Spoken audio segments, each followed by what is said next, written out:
All right. So hopefully you guys can hear me. If you can hear me, go ahead and press the one. Let me know how the sound is. This video is for anyone who is under 30. I would say 16 to 30.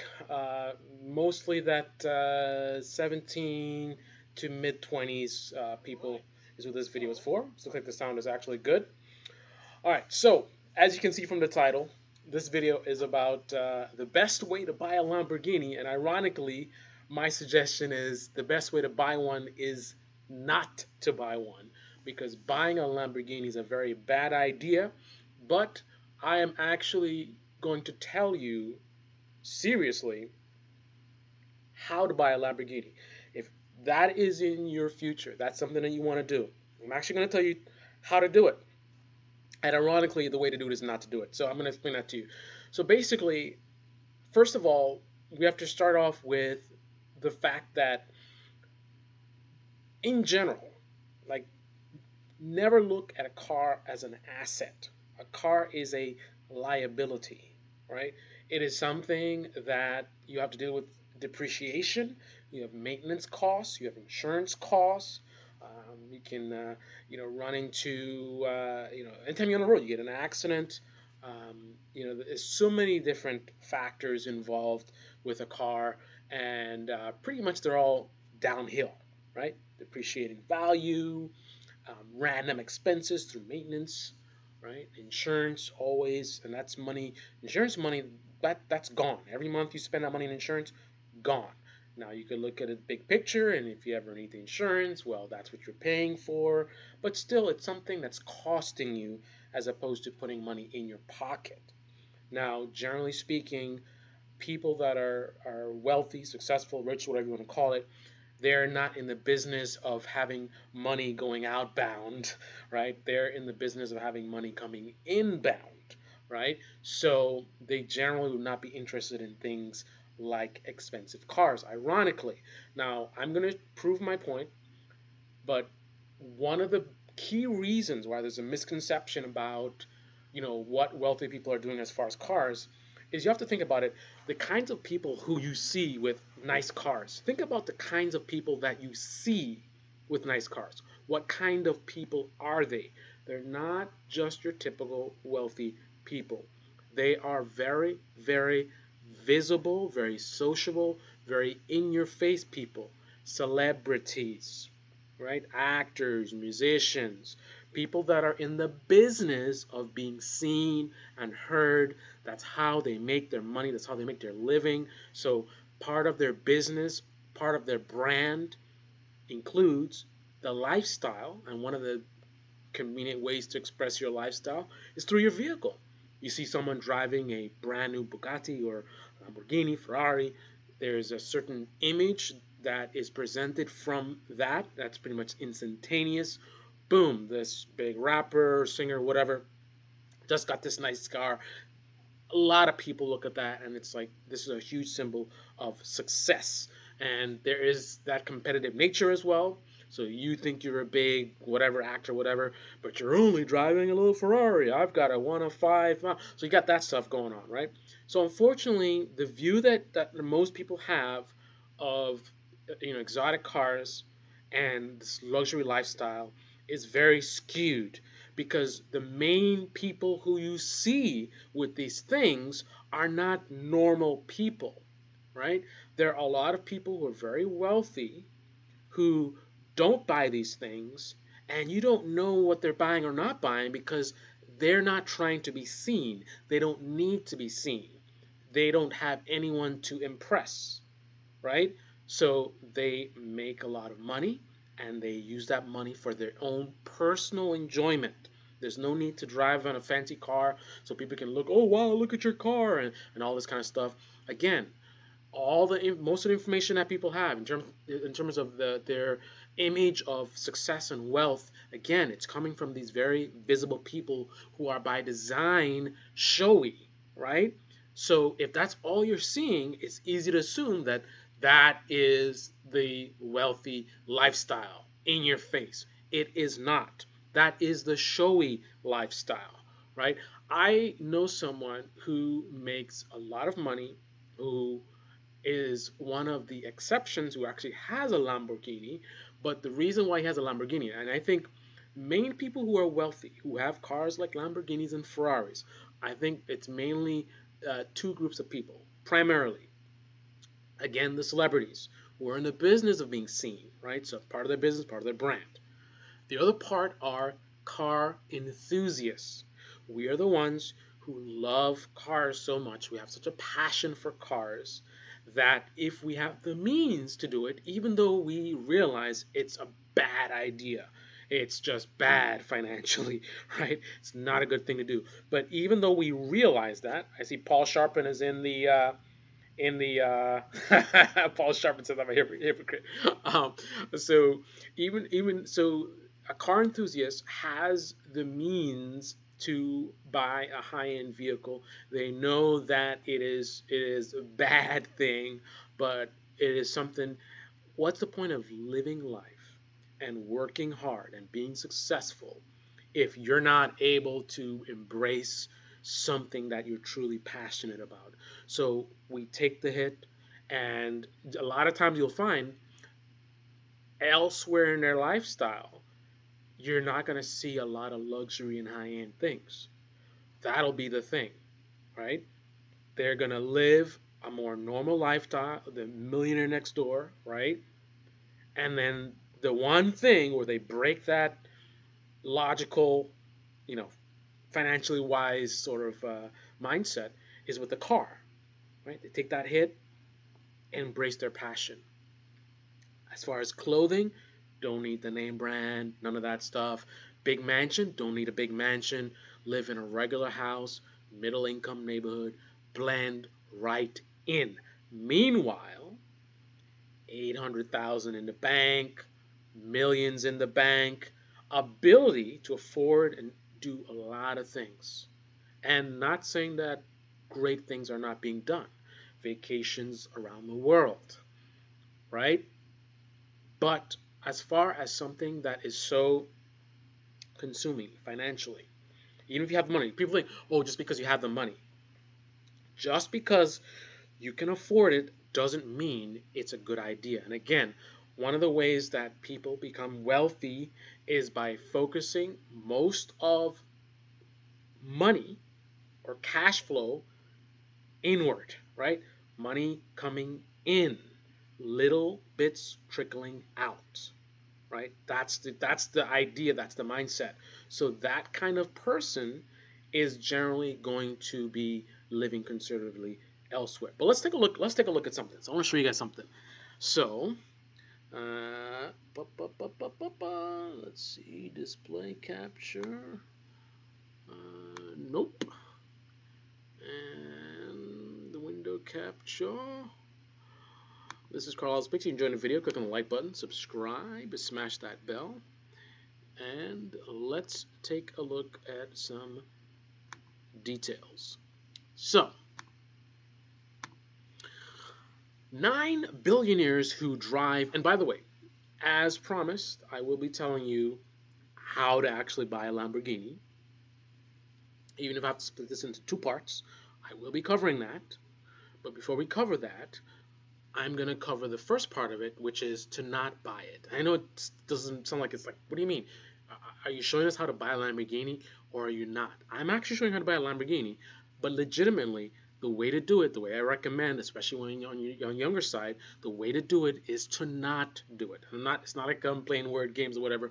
You will understand as I continue. So here we have 9 billionaires who drive cheap Hondas, Toyotas, and Chevrolets. Now, just to point this out, although here are some billionaires driving some cheap cars, generally speaking, in my opinion, most of people that would be considered to be wealthy, they're probably not driving Hondas, Toyotas, and Chevys. There's a good amount of them that do, but I would guess, I haven't interviewed every single one, that most of them are driving things like like let's say a 5-year-old Lexus, 10-year-old Lexus, not a high-end model either, mid-level base model. They might be driving things like Infinities. If they get into luxury, base model Mercedes Benz, maybe something simple like a 3 Series.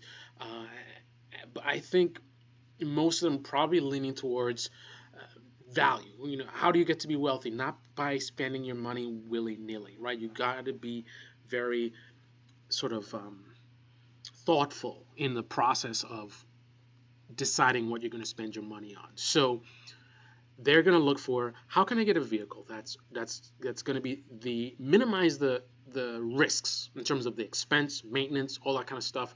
Something that's fuel efficient, reliable, something that I'll enjoy driving, something that has some conveniences, whether heated seats or whatever. So get a car that has a lot of features. It's comfortable, reliable, and lowest cost to maintain or to keep. So Lexus, perfect brand. I'm pretty sure a ton of wealthy people are just driving Lexus vehicles, and again, not even the top end Lexus. Again, base model Mercedes and things like that. Not Lamborghinis, not Ferraris, not Rolls Royce cars. Most of the people are probably not driving those vehicles.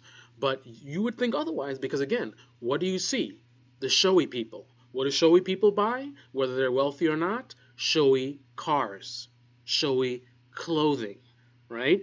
But for people who have a lot of money and are not showy, which mine stinks is most of them, um, they're not buying showy things, right? They're buying smart things. They're buying things that are not costing them a lot of money. That's not, just they're being financially wise, which is how they got to be where they are in the first place. So anyway, 9 billionaires drive cheap vehicles. So we have Microsoft CEO Steve Ballmer, former, who was driving Fords for years because his father was a manager at Ford Motor Company. Maybe Mark Zuckerberg driving a black Acura TSX, a car valued around $30,000. So not the cheapest car out there, but it's not a Lamborghini. It's certainly a lot cheaper to have an Acura than a Lamborghini or Ferrari. I'm listening. I want my Lambo. Lexus keeps its price very expensive. That is true. Um, so let's see. So Michael Bloomberg, 52 billion. Chevy Suburban. Sergey Brin, he's driving a Toyota Prius. Oh yeah, we love Prius. Larry Page, Toyota Prius. Oh, of course, Silicon Valley. What do you expect? Mark Zuckerberg, Acura TSX. We said that already. Steve Ballmer. We said that already. Jeff Bezos, Honda Accord, very reliable. Let's see. This looks like is this an RX-5 SUV? Roll RX-5 SUV. Okay, Jack Ma. This guy's a billionaire, and that's what he's driving. Dodge Dakota, Jim Walton. So far, this video is proving that I don't know what I'm talking about because I don't see many Lexus cars here. I mean, these are billionaires. This is a whole different level. And this is only a few people. But anyway, Mazda, Paul Allen, and that's that. And then the final thing I wanted to show you guys is here. It says, which cars and trucks do wealthy Americans drive? Market research firm, let's zoom this up. Market research firm, talk slowly.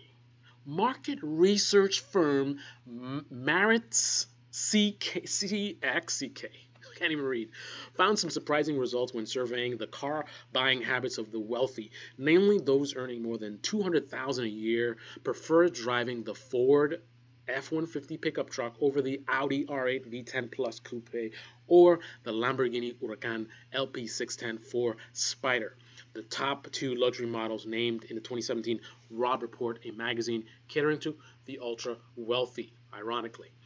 Key takeaways. A recent study shows that while wealthy people appreciate luxury, including luxury cars, a significant number of them also like to drive decidedly non-luxurious trucks, Jeeps, and Land Rovers. The wealthy might collect high-end exclusive automobiles, but many of those are for show or for occasional use. Day-to-day cars, while still pricey, tend toward the practical rather than the remarkable. Some wealthy people prefer comparatively modest cars because they see cars like appliances rather than true status symbols. Others might be newly wealthy and not comfortable with high-end cars. That's another factor as well. Some people don't come from that world. I don't come from that world. And it's a different perspective when you're in that realm. I mean, when you're growing up around, just living sort of a normal lifestyle, and then all of a sudden you're in this world, and everyone you've known growing up or whatever, it's completely foreign to them. It's, to say the least, awkward, for sure. And different people have different approaches to dealing with that. But that's certainly a factor. In some cases, the wealthy might purchase a comparatively modestly priced car and then soup it up with so called deluxe trim packages, luxury extras to make the car stand out. Here are some top vehicles owned by the rich. For what is this? Jeep Cherokee, Jeep Wrangler, Honda Civic, Honda Pilot, the most expensive model of the group, which manufacturers suggest retail price is 30,000.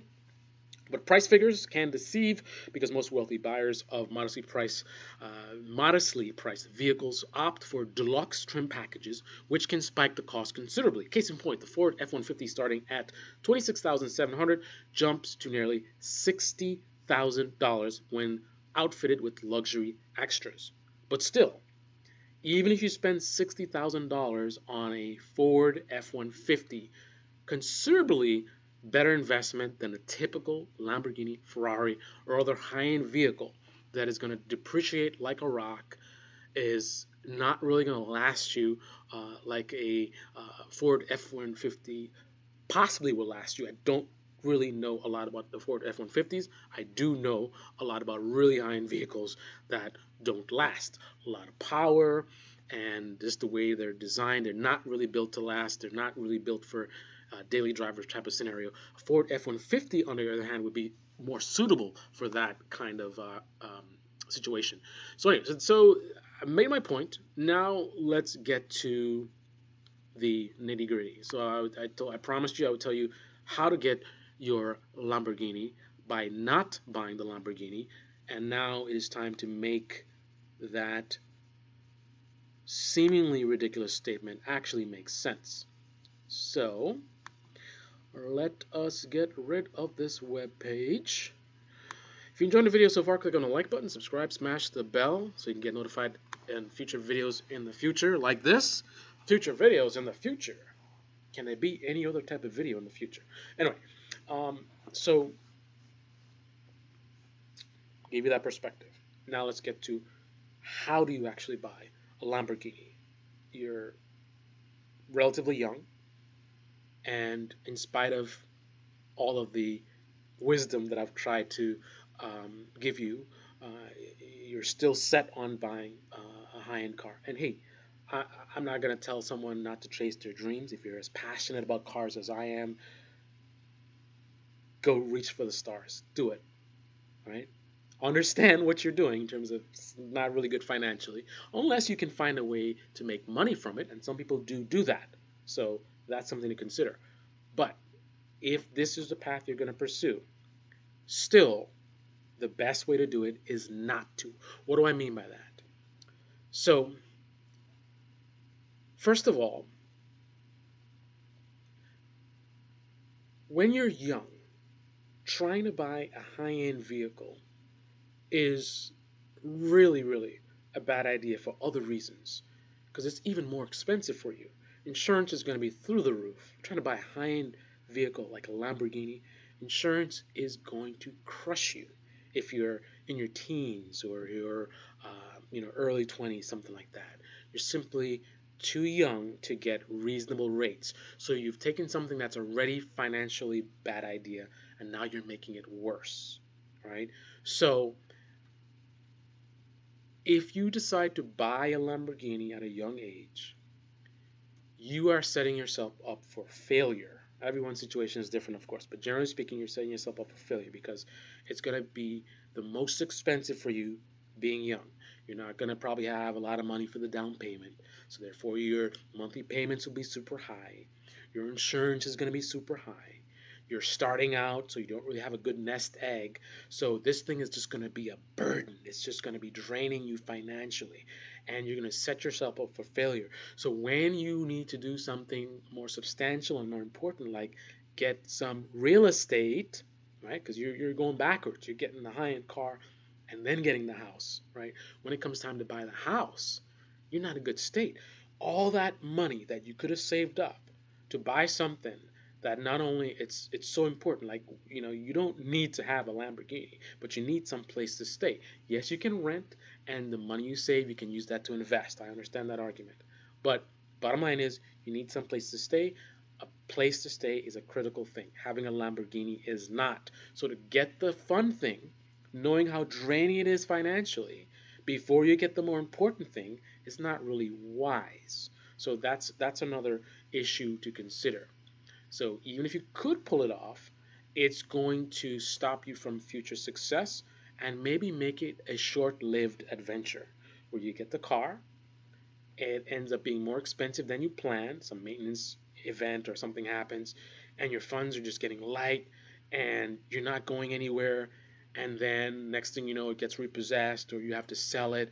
And then it's just like so many years have gone by and it's like you went backwards financially and you've lost all this precious time when you're young. That's the time to think about, your career. Think about doing some entrepreneurial venture. This is the time to really get out there and hustle and build yourself up and set yourself up for a long, successful future.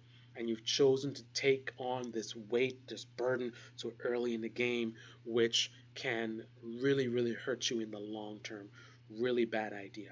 So that's number one. Number two, um, you're probably not even going to be able to get one, right? Because when you try to get a loan, unless you got the cash, right? If you got the cash, whatever.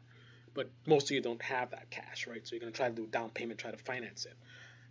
Leasing, if you're wealthy, can make sense. I'm generally not a leasing guy, but the thing is the expense of these high end vehicles in terms of if they break and you have to pay for it, that can make leasing make sense because the money you save on not having to repair the vehicle can make it make sense as opposed to you financing it and it's a huge burden. $30,000 repair bill. Whoa, right? Leasing is a way out of that. But for you to be not having yourself set up financially and then to be putting all this money into something like that and then you're just giving it away like you're renting, right? It's not even like you're this is your car and you're paying it off and then at the end of it you're going to have at least this equity in the car and stuff like that. So, yeah. So most likely what you want to do is to finance it, but again, bad idea. And again, even if you can get approved, or actually what I wanted to say is one of the difficulties of getting approved is they want to see that not only you have the income, so uh, you know, minimum 150,000 a year, 180, 200,000. They want to see numbers like that, ideally, right? Depending on how much money you have down, how good your credit is, there's ways around that. Everybody's situation is different, but generally speaking, they're looking for that kind of high income. If you do have the income, or the scenario works where a bank will finance you, again, like I said, that's a heavy load, right? But more than likely, you're not going to be able to get the Lamborghini because one key thing they look at is what kind of loans have you done in the past, right? Have you, how much money have other institutions loaned to you? Because it's the banks kind of operate in a follow the leader type of mindset to a degree, in terms of if another institution has loaned you $100,000, I know that they made that judgment call and they felt it was safe enough, and I'm going to give that some level of value. Right, so when me as another bank, I'm looking to loan you money, and I see another bank loaned you money, I'm thinking, okay, if they loaned you money, I'm not going to loan you the money just based on that, but you're going to get points on that. So if you don't have that in terms of a high-end vehicle that you financed in the past, then you're asking me, the bank, to be the first one to go out on a limb and lend you all this money and just hope for the best that you're not going to default on a loan, right? Generally speaking, nobody wants to do that. And I know it's kind of catch 22. How are you ever going to get that track record if you need to have the track record in order to be extended the opportunity to build a track record? Well, that's why, again, like I said, the best way to buy a Lamborghini is not to, right? So let's make the connection between that and what I'm trying to say. So basically, what you do is to buy a Lamborghini, you first step, not to buy one, right? Build up your finances, right? So you get a nice down payment ready so that you have somewhat reasonable monthly payments, right? Build up some financial security, right? So you're not going to go out on a limb and something breaks on a Lamborghini and, oh, I'm going to get evicted or whatever, right? So, first step to buy a Lamborghini, don't buy one. Save up your money, save your down payment, save some kind of reserves in your bank account. Have a nest egg, so whether the car thing goes south or you have a medical emergency or whatever it is that comes up, you've got money in the bank, right? Then work your way up. Don't just go and like, I want to buy a Lamborghini and that's what I'm gonna do. No, buy yourself, do something like what I did. One of the first vehicles that I bought when I first got a little taste of success, and I had Mercedes Benz, BMW money, my colleagues are buying Mercedes Benz, BMW. I chose to make more money than most of my colleagues. What am I talking about? They bought those expensive vehicles, which they could afford. We all could afford them. And by doing that, they lowered their income, net income, right? I bought a car, $10,000. I loved it, paid it off in a year or two. So now I have no note, right? So again, I had Mercedes Benz money, BMW money. I chose to buy a $10,000 car, paid it off in 2 years. It was a car that was super fuel efficient, so I wasn't spending a lot of money on gas. It was fun. And today you can find lots of cars that are fun, you don't pay a lot of money for. So it's fun, fuel efficient. My insurance was low, right? And then within 2 years, I had no note. So let's say I was making $2,000 a month, right? My colleagues are paying $500 a month for their cars, right? So if that's the only, let's simplify. Let's say that's the only expense. So I'm making 2,000 a month. They're making $2,000 a month. They have a $500 car note. I have no car note, right? So I'm bringing in 2,000. They're bringing in 1,500. Oversimplified example. I think you get the point, right? By me not having all this stuff, the high insurance, the gas cost, the note, I was able to hold on to more money and therefore build up my nest egg and be able to use that to invest in my future. Entrepreneurial ventures, real estate, right? Spending money on things that help you to grow, whether it's your education as well, right? Spend money on bettering yourself first, right? Education, whether you're self taught, there's costs associated. You're going to buy books, you're going to take online classes, whatever it is, right? So, education, or you're going to go to college. I recommend community colleges, stuff like that. But education, spend money on that. Put money away, build your nest egg, right? That's what you want to do in the beginning. So, first car, buy something that's fun, reasonable, low maintenance, low insurance, and something that you can pay off really quickly and get back to that building of wealth. How are you going to get to be wealthy if you don't build wealth? And the way you build wealth is by building wealth, right? Not by spending. You want to have a profile where you maximize what you hold on to versus what is coming in, right? So you have a certain amount that's coming in, and a lot of people have too much of that that goes back out, right?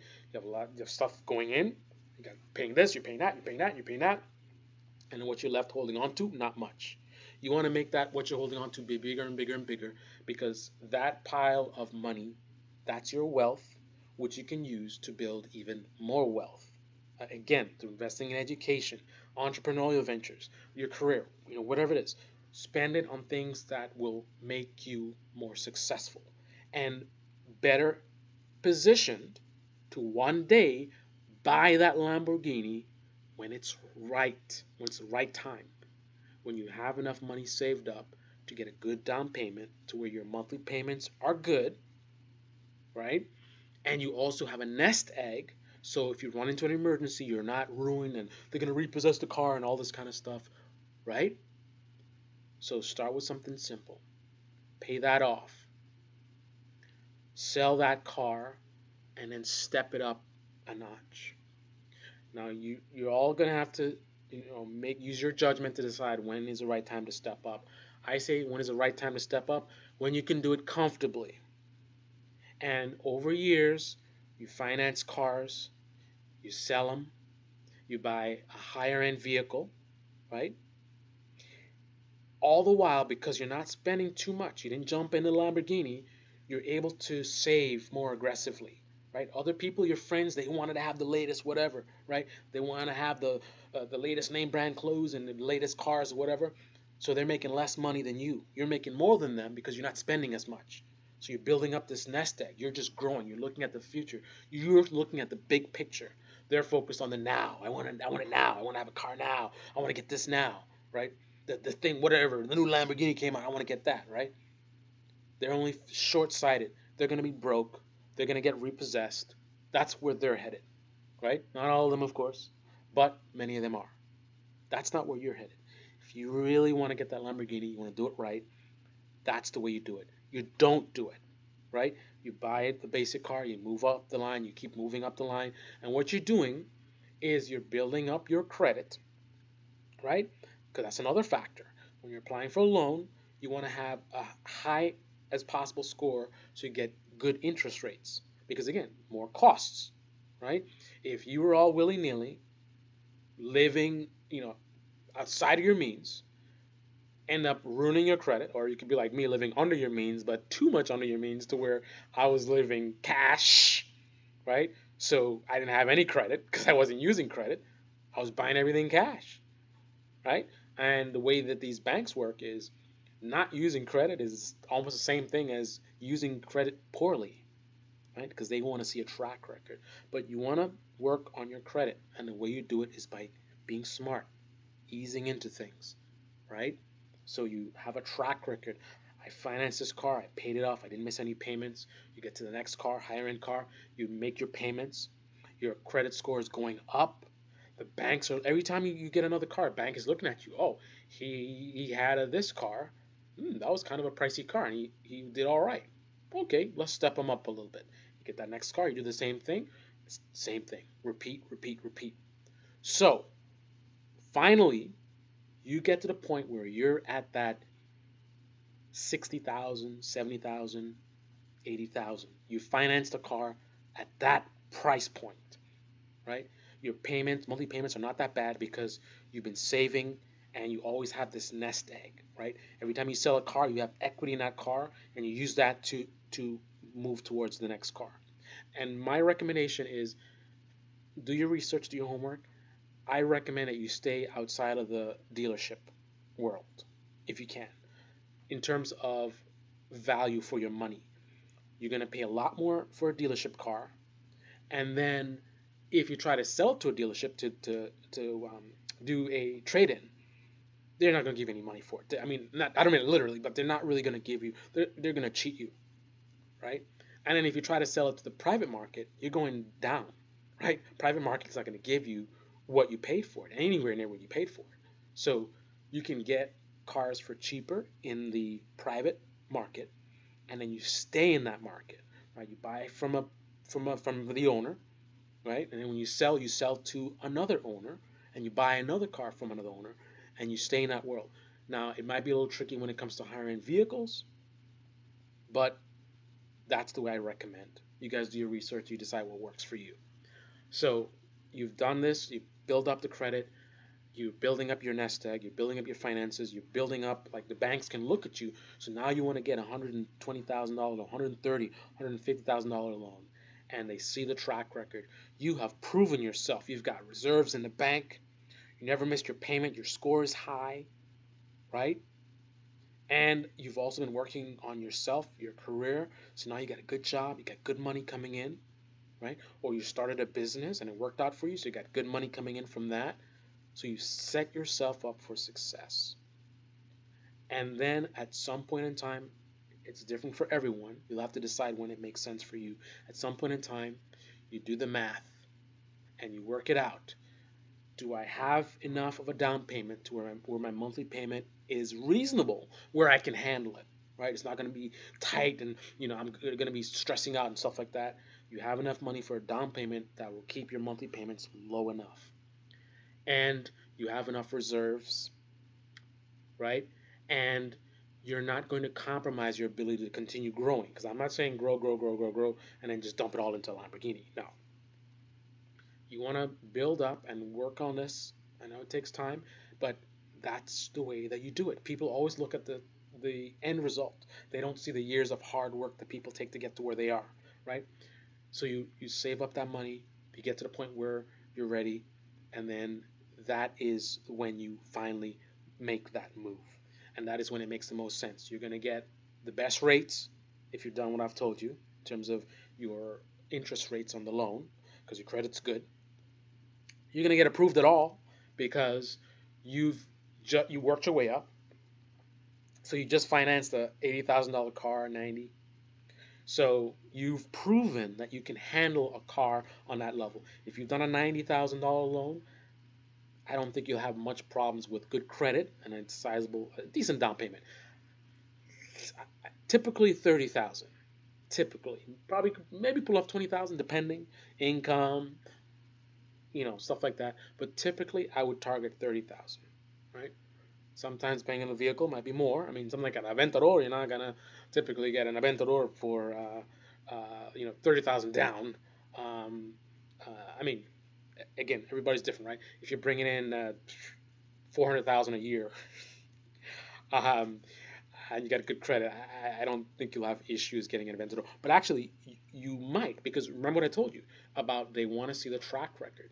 If you're bringing in $300,000 a year and you have good credit, but the most expensive loan you ever had is $20,000, you might be surprised that getting a loan on a $400,000 vehicle might not be as easy as you think.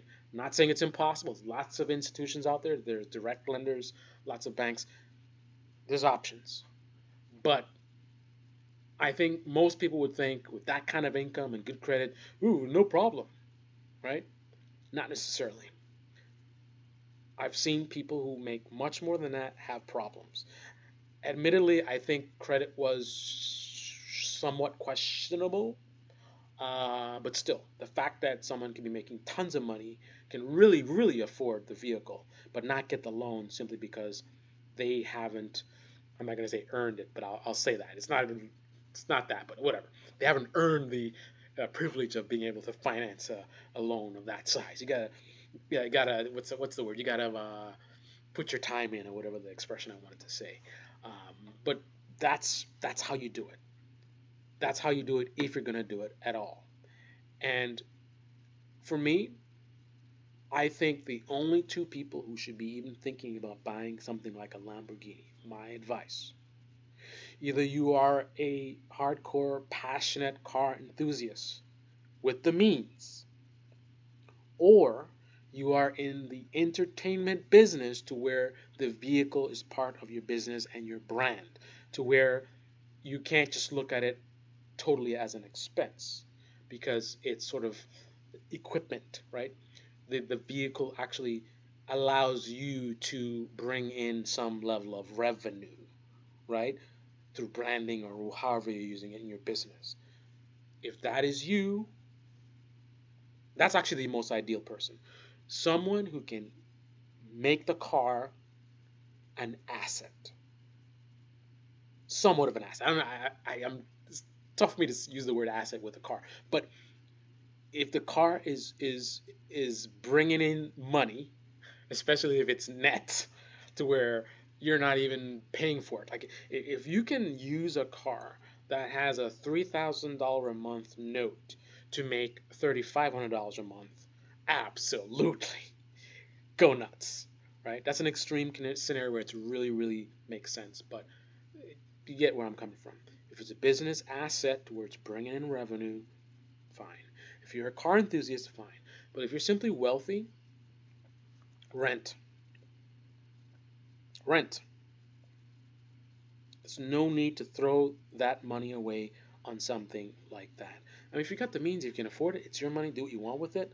But the financially prudent thing to do is not to buy a depreciating asset, an extreme asset like that. Because again, you get a $30,000 repair bill, right? That is not financially wise, even if you can afford it. It's not about can afford or not can afford. Just because you can afford it doesn't mean you should, right? All right, so that's my feedback. This video ran a little bit longer, and I got stuff to do. Uh, it's been a long, busy week. Paul Sharpen is in the house. Lexus keeps its price. Showy. Um, I am not showy. I am a content creator. Um, I actually don't really show you guys much. Um, so yeah, I'm absolutely not showing. Well, let's give you an example. I well, let's take the Alpha for example. I didn't tell anyone that I was going to buy that. Think about that for a second. No one in my personal life was told or has been told, even to this date. I've had this car for months and I haven't told anyone, right? And that car I specifically bought for content, right? And I'll talk about that in a future video, but that was something that kind of was a frivolous purchase, and then I ended up falling in love with it. So that's a whole nother story. I'll talk about that, but I really bought it as something as a content car, right? It's beautiful, it's fun. I thought it'd be great for content, and I definitely agree with that. But that's the reason why I bought it. But again, you have to separate content creator from like me, my personal life. I didn't tell anyone, right? So absolutely not showy for sure. Um, if I was showy, I would actually be showing you guys a lot more than I have because there's a lot of stuff I don't tell you guys. I don't bring on the channel because that's not what I'm here for, right? That's not what this channel is about. I would rather show you other people's stuff who likes to show stuff. Like, hey, look at my buddies, whatever. Look at that, right? Me, I'm more in the shadows. Like that's my flow.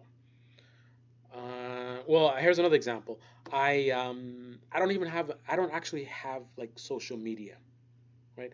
There is no like, let's say, well, like I had a surgery. That's a perfect example. Because if you don't post that, then you're really not posting. I only posted about the surgery at all on my Carlisle's Picks, right? And again, that's Carlisle's Pick, my brand, my channel, right? I don't have any pages where like it's friends and family or something and like, hey guys, this weekend I'm doing what? No, the stuff that I do on social media is Carlisle's Picks. Me as a person, I don't even have that. So the whole mentality of look at me and trying to get likes and all that kind of stuff, I don't even do that, right?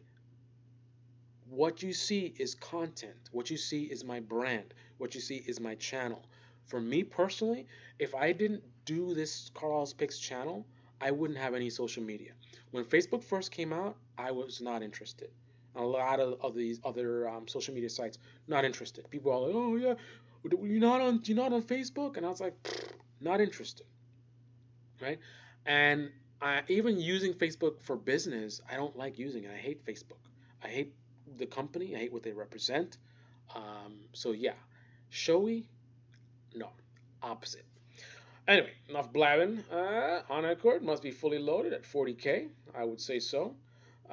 Dude, F-150 Maddox. Yeah, that was definitely expensive. That was a while ago. Sorry, I know you. I know you later. I got to go back to work. Yeah, I make that money working for my Lambo. There you go. I'll definitely listen to this later. Greetings from Europe. Good to see you, man. Victor Calderon. And I like to say a shout out, as I have done many years. Um, Shout out to Rico Suave. I haven't done a shout out to Rico Suave in a while. And C Kim, I haven't seen him in a while. He's been following for quite some time. So anyway, that's those are my points I wanted to make. Now, you guys, let me know what you think about how stupid this video was. Bad advice. You're just gonna go buy the car anyway. I'm just trying to hold you back from your dreams and all this kind of stuff. The video was too long. You like to hear the sound of your voice. Go ahead, go nuts. Or if you enjoyed it, say you enjoyed it. Um, feel